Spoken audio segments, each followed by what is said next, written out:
Hello and happy Saturday. If you're listening on Saturday, I'm dropping this Saturday morning so that you'll have something to listen to. Not that there's a billion other things, so I'm so grateful that you pressed play on my conversation with Christian Finnegan today, who hasn't joined me since before Pod Jam. We finally caught up and connected, and I hope it won't be as long before the next time we do. We can get back on some kind of a regular schedule with Christian, and I'm real excited that he joined me because, as always, he has an original, interesting, often hilarious take on all of the important news stories and cultural trends and things happening. I love talking to him. I love his perspective. I love his humor. I love his sense of morality.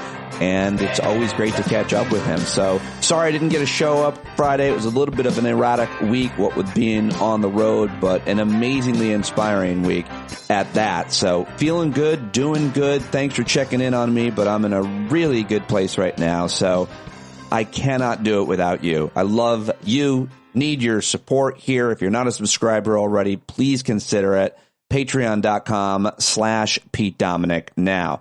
All right, let's get to Christian. He is, of course, the writer of New Music for Olds. So if you're into music, even at all, you definitely should subscribe to that. And if you're not, even more so. Like me, I love music, listening to it, but I don't know much about it. Don't know how to think about it or talk about it. New Music for Olds will introduce you to all kinds of new music and old music that you might have forgotten about. Pair it with all kinds of other. It's great. You got to subscribe to newmusicforolds.substack.com. Of course, watch all of Christian's comedy specials. Support him all the ways that you can. Let him know that you heard him here on the show. You can tweet at him. I'll see if he'll allow me to give you his email, Cindy. Always a great suggestion from Cindy. I keep thinking about that every time I introduce a guest. But let's do it right now with Christian Finnegan. And we are back with Christian Finnegan. I don't know where we went, but it has been way too long since... God, I've been sitting here in front of this microphone for weeks and just waiting till he came back. And it's been the longest we've gone since I started the podcast without talking. And the first time we've talked since Vegas. We've been talking, on the podcast. Yeah. And this is the first time we've talked since Vegas, and people are still talking about you and your performance and meeting you. You absolutely crushed out there. And it's not that so much time has passed that it's not still worth talking about, because it reverberates certainly in me and with a lot of listeners that had such a great time. Oh man. Yeah. It was such a good time. It was well worth the COVID. It was,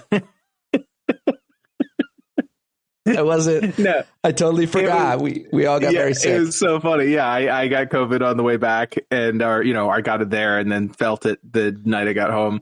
No, it was a great time, and it was great meeting people. And I'm just not necessarily always great in a room with a bunch of people.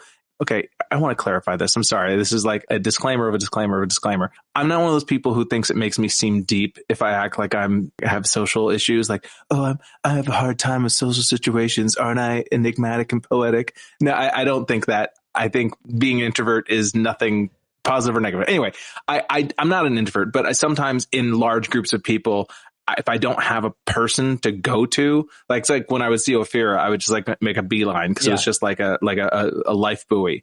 But everybody was so nice, and we went out to Hoover Dam with some folks, and everybody was so cool, and I had a really nice time, and it couldn't have been a better situation. I couldn't have picked two better people that could be more comfortable with the listening audience. It can be uncomfortable for me to a certain extent, especially for people I haven't met, or even people I know well but haven't met in person. But I was obviously going to be still a lot more comfortable than two of you were, but you guys fell right in, and it was like you're a big part of this show and this community, but you guys seemed like you were just, everybody's cool, happy to see you, and you them. I was very happy with that. It's always a weird reminder that like the things that we say on this podcast are heard by people, right? And sometimes remembered by people, because like a lot of times people would reference something, and I would be what? And be like, remember, because you said that a few weeks ago. I was like, oh yeah, okay. So that's always an odd thing, because it feels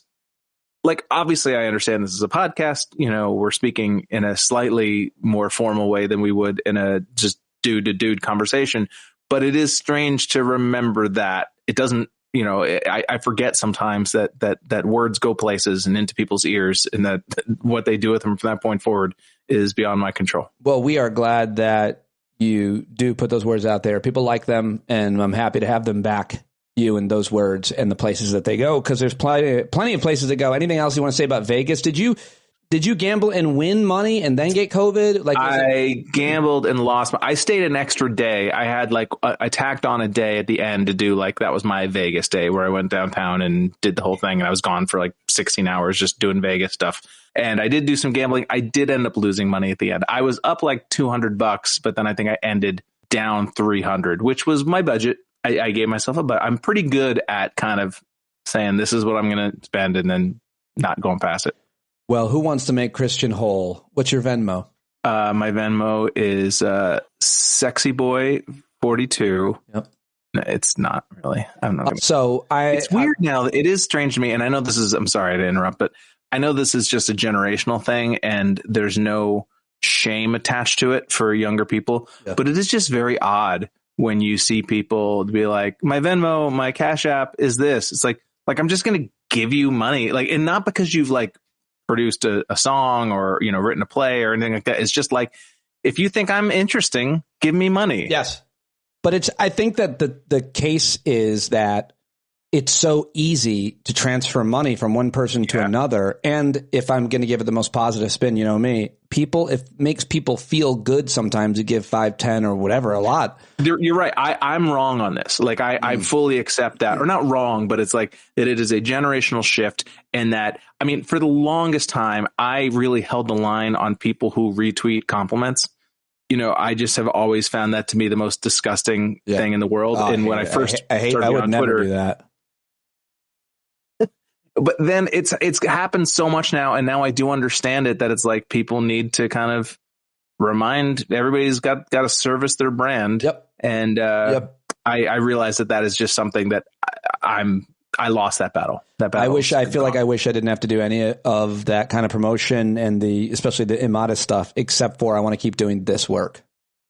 Yeah, exactly. That's really what it is. This is the business we have chosen. That line from The Godfather. This is a business we have chosen. Except it's not the business we chose. I chose a different business, right, and then the business changed underneath me. But you did always have to promote yourself. You did always have to make flyers and make videos and build a website. And we never wanted to do any of that either. We just want to be artists and creative types and create things. And now I've always been attached to the idea of promoting things, promoting stuff I'm doing. I'm promoting this show. I'm promoting this album. I'm promoting this newsletter or whatever. I've never been comfortable with the idea of I'm just promoting me as a human being. I told you about me? I've taken it further and just promoted my actual physical body. I'm in such good shape now. I just start. Well, that's why you started an OnlyFans. Promoting that. Yeah, it's not going well. I started an AnyFans. All right, let's get into some of the things that are happening in the world that I always love to hear your thoughts on. And I'm always surprised and enlightened when we do talk, but there's some easy ones to make fun of too. And I'm sure we'll have fun and make some maybe serious points as well. But first, let's start with the movement behind Robert F. Kennedy Jr. and what he may or may not represent for the name, the Kennedy name, and who he maybe you think draws from if he's on important ballots like he is in a few already, like Michigan. But what are your thoughts on him? And the latest revelation is not by him, but a New York Times report that said at one point during a deposition, he admitted apparently that a worm ate his brain, and it did bad things, but they were temporary. It's been such a cliche for the past decade or whatever, referring to people as having brain worms. And I always just kind of thought that was just a metaphor. I didn't realize this was an actual potential diagnosis, first world diagnosis. Yeah, you had to know. And you do have to wonder, clearly somebody either in the Biden camp or the Trump camp or whomever had this locked and loaded. It's all right, when do we drop brain worms? That's a good point. When, I'm sure from his perspective, you could say it's a sign that they're scared of me. I would just say it's standard politics. It's be political malpractice not to bring that up, that the Mr. Health guru, I live, first of all, just for somebody who seems so concerned with vaccinations and injecting strange substances, doesn't seem to have a problem with HGH or all the whatever weird stuff he's pumping into his body to give him that awkward, weird, old, muscly guy look. Which is somebody always strange. At the hangout last night who I think would know. I forget who said it, but said he's absolutely doing, and no one ever talks about this, on anabolic steroids. And I was like, whoa. I mean, that's quite an assumption, but I realized quickly that he isn't alone. And that's basically what everybody that knows how they work and what they look like is saying, apparently. Yeah. I mean, I don't exactly know the medical where something stops being HGH and starts becoming an anabolic steroid. It's like, I'm trying to give him the benefit of the doubt and assume that he's just doing HGH, which I think I conflated them all, but whatever. Yeah. I don't care. It would not surprise me at all if you are correct. I was trying to give RFK Jr. the benefit of the doubt. You always do. You always do. That's what they've said about me always. But it's clear that this is a dude who has not lived some sort of squeaky clean life. I mean, I certainly don't mean to call out somebody for having a drug problem, but he had drug issues in his past, and this is not a guy who I think a lot of these sort of left wing fans of his, the earthy, crunchy types who have sort of adopted him because of the vaccine stuff. It's like, this is not a guy who knows what the fuck he's talking about with regards to health stuff. I mean, neither do I, but I will say, if I had a proverbial bingo card, which is my least favorite cliche, I didn't have that on my bingo card. Who had brainworms on their 2024 bingo card? That's what I call a public domain joke. That you people can keep use doing it if you want for me. I don't think you said anything on that one. No, I didn't. No, it was bingo card. Sort of I don't know turned why. into a Dennis Miller kind of thing. I'm not sure. Making me laugh so much. But yeah, I mean, it's almost, again, in a rational world, it's funny, between that and Kristi Noem and Stormy Daniels, it almost feels like a weird throwback week to when politics was funny. Do you know what I mean? Like, it reminds me of like the George W. Bush era.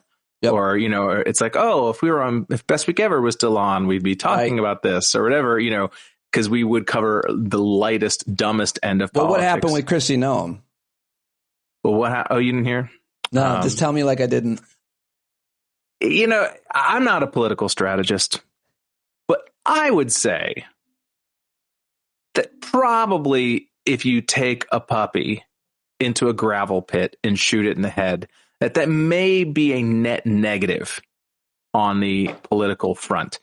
What's terrifying to me, and this is maybe where it isn't a joke, is that I think on some level she thought this was a smart political move, because I think that she is sort of appealing to the fascist element. And I'm not saying fascists, capital F, but the sort of fascistic element in the Republican base that kind of wants somebody to man the scaffolds. I think the idea is like, I'm the one who's willing to do the shit. Like, I'm the one who's willing, to kill a quote unquote dog, and you can extend that outwards. Like, I'm going to be able to make the tough calls to send the, National Guard into a protest and mow people down. I'm going to be the one to monitor, to host the public executions. I kind of feel like there was this idea of, Republican candidates, even though I disagree with them, they used to issue policy positions. And now basically you have to tick off the 14 traits of a serial killer in order to get anyone's attention. I just wonder if it's just simpler than that. Like, is the spectrum to win over MAGA fans the more cruel you can be to anything and everything? So puppy killing. Okay. All right. Show me puppy killing. Top of the wow. Like, and it's honestly been I wouldn't say I shouldn't be pleasantly surprised, But I was a little pleasantly surprised to see even some Republicans like the Jeanine Pirro types be like, this is crazy. Like, what is she talking about? Yeah. You know, dogs do turn out to be the third rail. I mean, everybody always said Social Security is the third rail of American politics. I would say shooting a 14-month-old puppy in a gravel pit is the third rail. You know, clearly. It's bizarre. You see someone just set themselves on fire like this. Right. And it happened so quickly. Like there's no chance she could be the vice president at this point. Remember when, especially Trump, who's just all about PR. It's like he can stick his finger in the wind. He can see, that their career is over. I hope.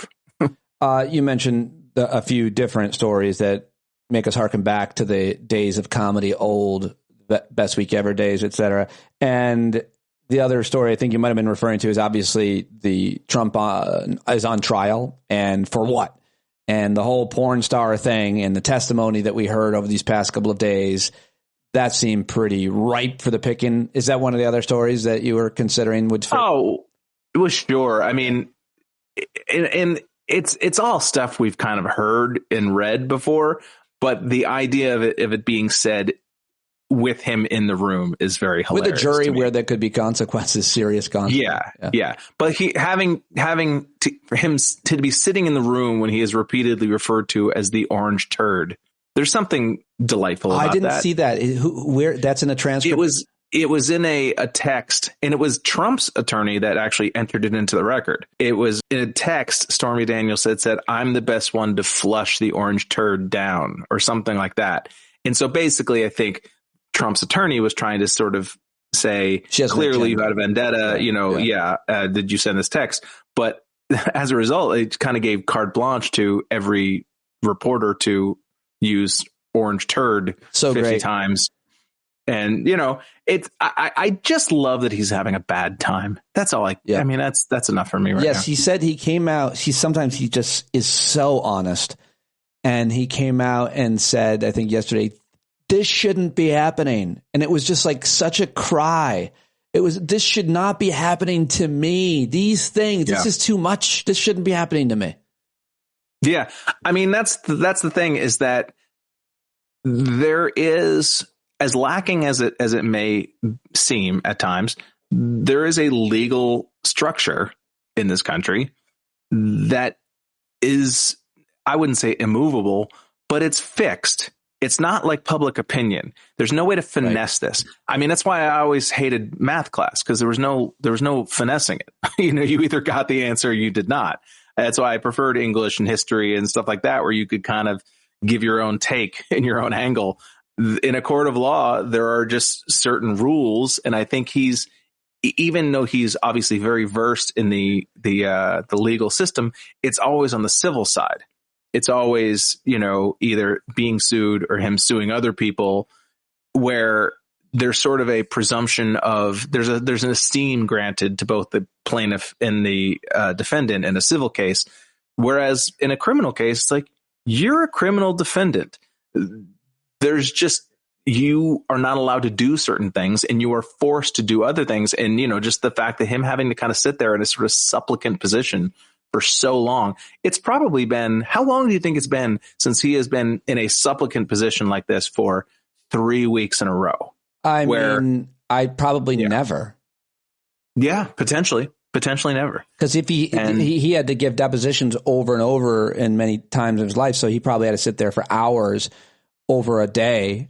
And had to be honest, but then it was done, right. But never like even this, then, and never with the cameras on him. And he's in the White House as the president, and apparently the most well kept secret that he was real lazy, that he did very little work, and so he did whatever he wanted. I mean, he's in a mansion, being treated and protected. I mean, he must have absolutely loved it. Apparently, he says though he wants to go to jail, but nobody that knows him thinks that he wants to go to jail for 1 second. He doesn't even want to shit on a toilet that's not gold. It would be interesting, because I can see from his people's perspective, the Steve Bannons, the acolytes, what the young folks would call dick riders around him. Marjorie Taylor Greene, yeah. Yeah, I could see them kind of seeing an advantage to like, oh, if they have to put him in jail for 6 hours because the gag order keeps getting violated, that would be a real kind of a great moment for fundraising and showing that. Sure. But I think that people are underestimating just the lizard brain freak out that would happen to him once that cell door closed for those, even if it was 90 minutes. Just for him to be alone now granted, would he be alone? Would it be a kind of a glorified condo? Who knows? But I think it would be Rikers. I think it would be Rikers. They don't have any glorified condos there. Yeah. Like I didn't know this whole time that Harvey Weinstein was at Rikers. I thought he was in some kind of maximum, some prison off in the middle of the country somewhere. Like this whole time he's been at Rikers, which is insane to me. It's a positive, by the way. I'm saying it's a positive. You told me off the air that you were against it, but okay. I'm saying you should be in a much more comfy situation. It has not escaped me from time to time to imagine what it must be like to be a world leader one day and in jail the next day, or the other way around. But most of us don't really have that disparity of living situation in our life. I mean, I went from first class for 8 weeks to back to coach. That was a real drastic thing for me. But like most people don't have the opulence that someone like Trump would have and then be in the dredges of a terribly rundown prison. I do spend time thinking about what that fall, you mentioned Harvey Weinstein and so many others, that must be like. O.J. Simpson was in jail for quite a while in Vegas after stealing. I mean, I don't know why he came to mind. Cosby. So I don't know if there's much to say about it, but it's just it must be so, I was going to say hard, but fuck them. Yeah, I mean, fuck them. But I think you can't help but put yourself in that position. I mean, that's why whenever anybody, evil dies or even worse, like has like a debilitating stroke or something like that. And everybody, of course, gets online and immediately dances on the person's grave, which I'm not saying like it's wrong. You shouldn't do that. But I don't ever feel compelled to do that when I don't know what a good example is of somebody having, when Mitch McConnell looked like he was having major health ordeals or whatever, because it's not that I'm thinking about him. I'm thinking about me. You know what I mean? And I'm thinking about we're all headed there. Internalizing it for sure. But hopefully not quite there. What else? Was there another one of those types of stories that were just like, you can't believe this is happening in our lives in America. We've got to talk about it and make fun of it. Was I missing one? No, I mean, well, the Kristi Noem with Kim Jong-un thing as well, which is, these people who write these books, I mean, it's no big secret that people say, that the people have ghostwriters. I mean, everybody understands that. Yeah.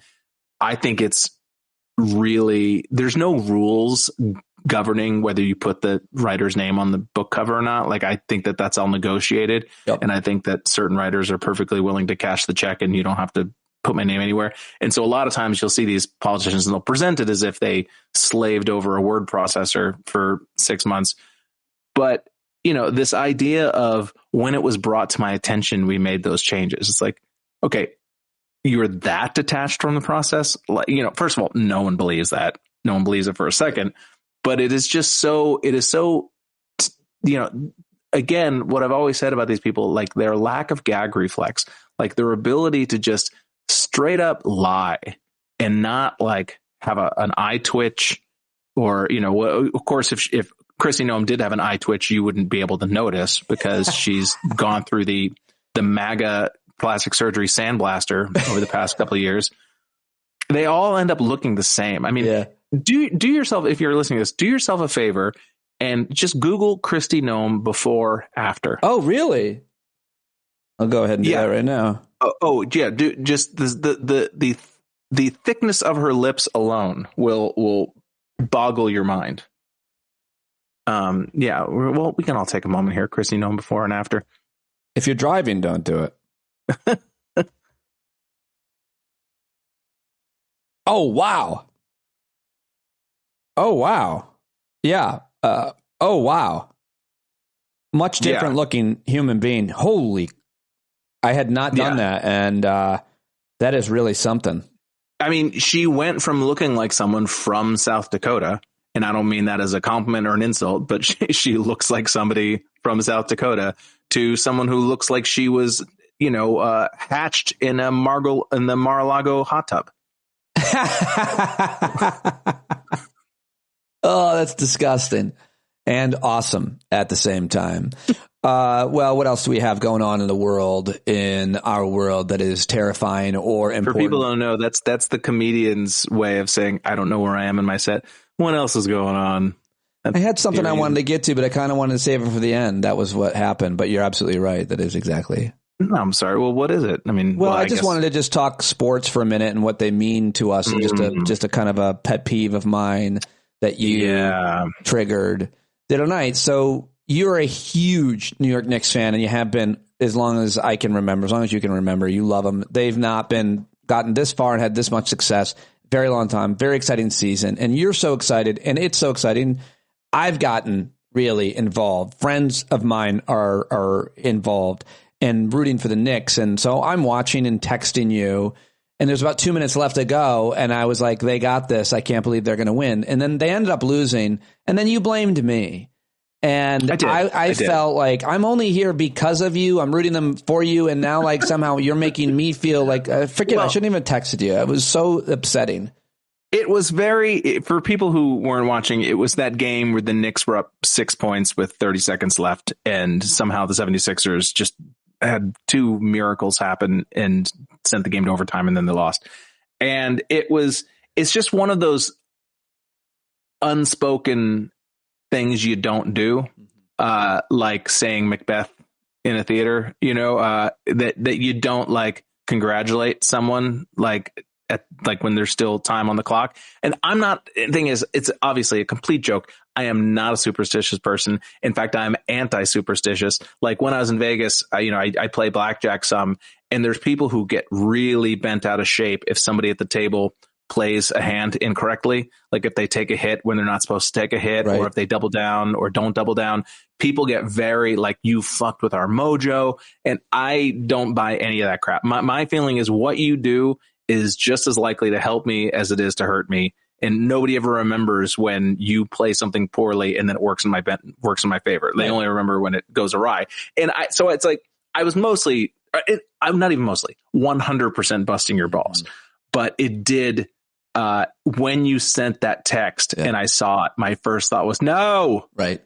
That was my initial thought. No, don't do that. I haven't texted you since. I've been really gun shy. I was like, I switched your profile on my phone from Christian Finnegan to don't text Christian Finnegan, because I don't want to feel that kind of judgment and frustration. Well, I mean, I wouldn't have known that because I blocked your number. So, well, there was one more thing I wanted to ask you about. Now it's a super serious thing, so whatever. Sorry for people. I didn't end on the lighter, easier thing, but I wanted to ask you how closely you've been following the campus protest controversies, and if you had thoughts about them, if you didn't, I kind of haven't been paying super close attention. We had an amazing conversation at the Hangout. I've talked a little bit about it with guests, but I thought if you had a perspective on it, I certainly wanted to hear it.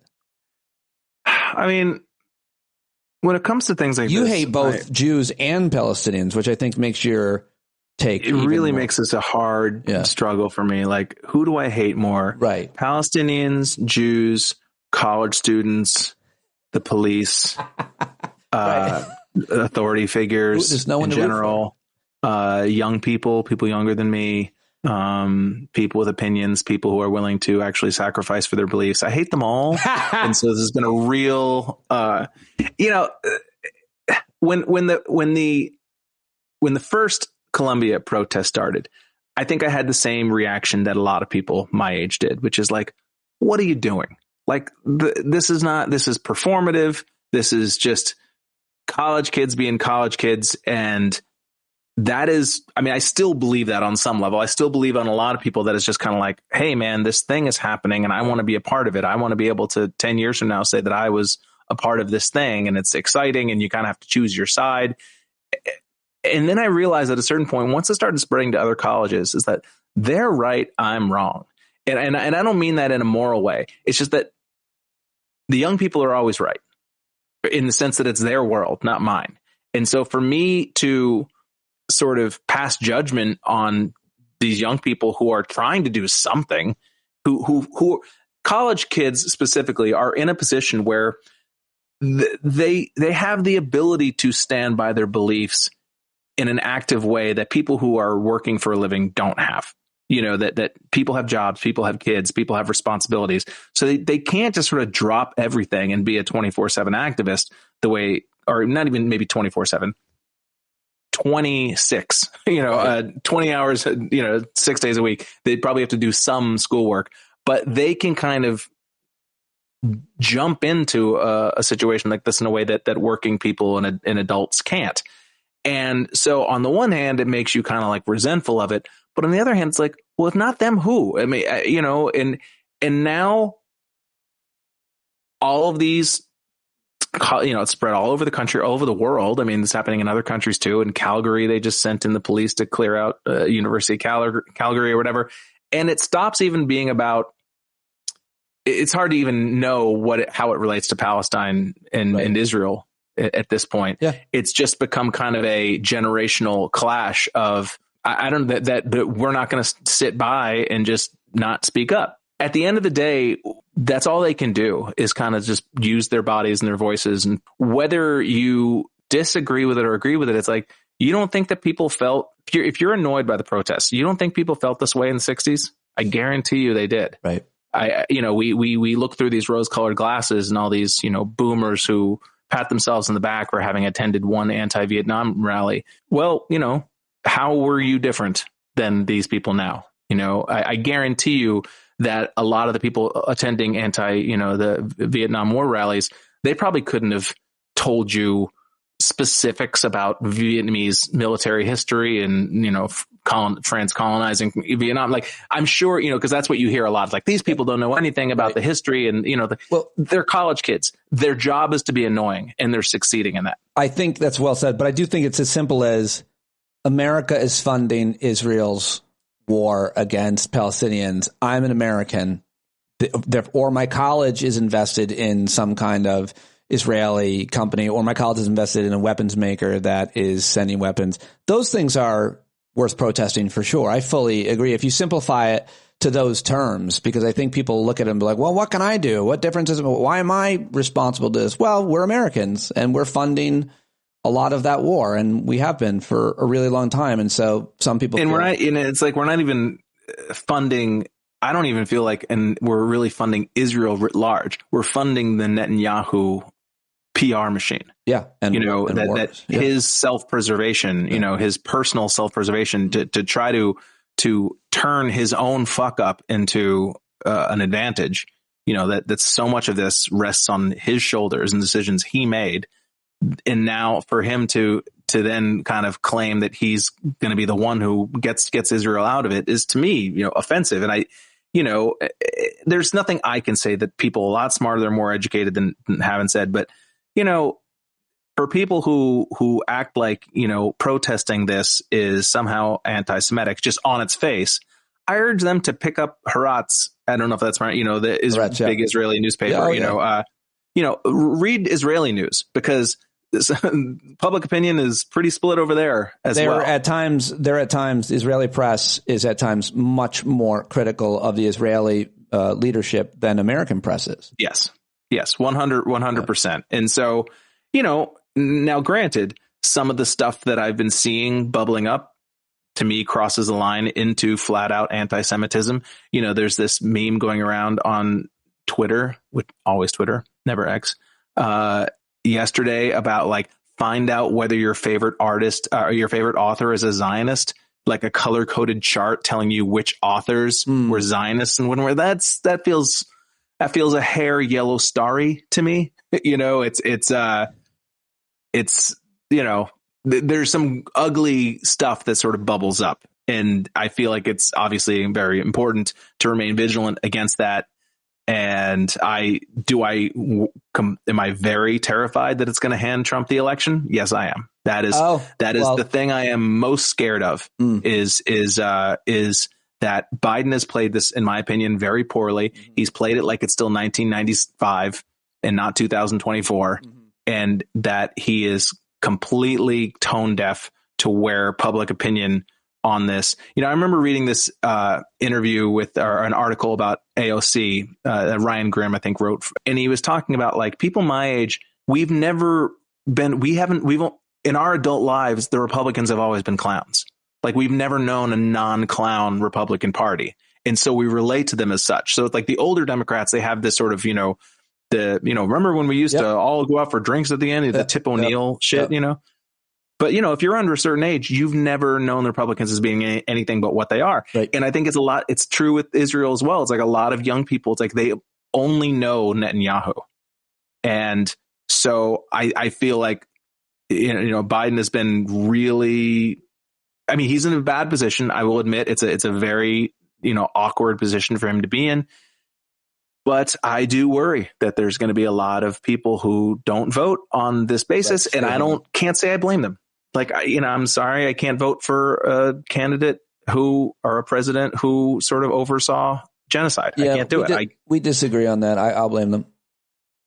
Because the alternative is so much worse for the same people. Oh, I agree. But if you care about Palestinians, I can understand not wanting to pull the lever. Somebody else said this at our hangout very well. I'm disgusted with the idea. She was channeling a young person's opinion, actually. It was Matt Carlson's daughter. I'm disgusted with the idea of having to pull the lever for Joe Biden. And the argument is, if you don't, the people that you're so worried about will be so much worse off. Trump would turn it into a mall with Trump's name on it. All of Gaza. The problem is that we live in a world now where everyone has to maintain a personal brand. And I'm not saying that in a flip way, that everything is receipts now. Right. Do you know what I mean? Right. So it's like, I can't vote for Biden credibility because then I lose my credibility because then people say, well, why did you vote for him? And so people feel like they have to have this spotless personal brand. And I do worry that will prevent a critical mass of people to not get out to the polls. No, I will just, I'm sorry, I'm babbling, but I will say the whole fight about should you vote for Biden? If you're not voting for Biden, you're voting for Trump, on both sides. And we've seen, I'm sure we have the same people in our social media feeds who argue back and forth about this. To me, it all feels very masturbatory to even have this conversation now. Like, let's have this conversation in the middle of October, because us arguing about this now, me getting mad at you for saying you're not going to vote for Biden now, means nothing. All that is going to do is make you dig further into your own trench and be even less persuadable. So my feeling is, let people say whatever the fuck they want to say. That's right a really very interesting strategy, certainly for personal relationships, much less on social media with strangers. I actually like that. It means nothing right now. It means nothing. Right. Capitalize on it before the election, shortly before the election. Don't destroy that friendship also while you're at it. Right. But don't harden the battle lines so much to where people then feel like they can't change their minds. Yeah. It's like, get it out of your system. And I disagree. Of course, I'll vote for Biden 1,000 times in a row, voter fraud as I partake in. Put him over the top. You'll be living in Michigan. Hopefully. Of course. But it's just like, I'm just not going to argue with you about it right now. It's just it just becomes about us trying to promote our own brilliance to our followers. It has nothing to do with the election. Well said. Very well said. I read a lot, been covering the news pretty closely, but I always love getting your perspective on things. The jokes are always a bonus. Christian Finnegan, so great to catch up with you. Been too long. Let's get back on schedule. And thank you for joining me today. Thanks, buddy.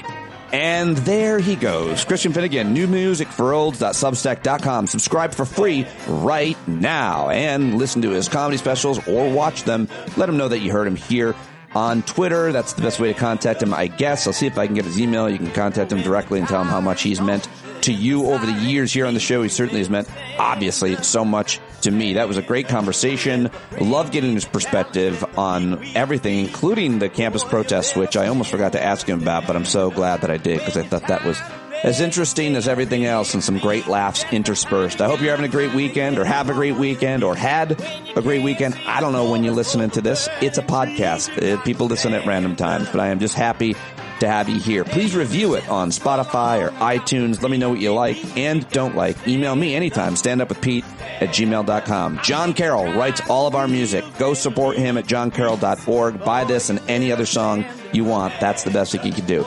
Peace and love be with you over this weekend or whenever you're listening to this. I'll talk to you tomorrow. Bye!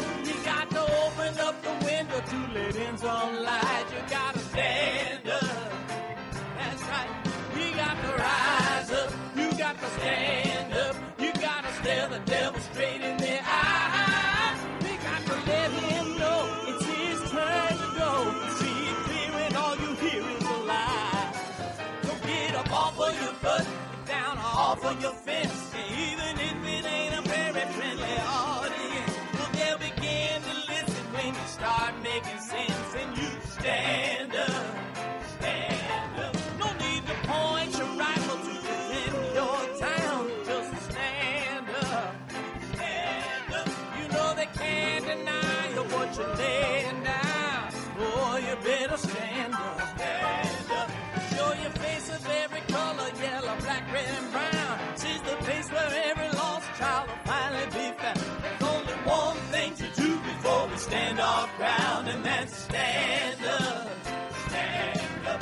Well, the founding fathers saw a land for all. They had to stand up, they had to stand up. They had a keen imagination for a crystal ball, drawing all the plans of stand up. But all they had to go on was the time they were in, with other causes for laws, and since they weren't even sin, they knew that change was gonna come before the change could begin. They had to stand up. All right, they had to stand up. We got to stand up. We got to look the devil square in the eye. We gotta let him know it's his time to go, and make it clear when all we hear is a lie. Why you lying awake wondering where the money all went? It'll be the cost of freedom that'll go unspent. You can see him flee the scene of that experiment if you stand up. All right, we got to speak up, we got to reach up and raise your voice in every way you know how. Don't be toes up, you got to show up. Ain't no better time to do it but now. No need to pledge allegiance to no wanton tribe. Rise up, show obedience to the voice inside, and listen well and it'll tell you not to run and hide. It says stand up.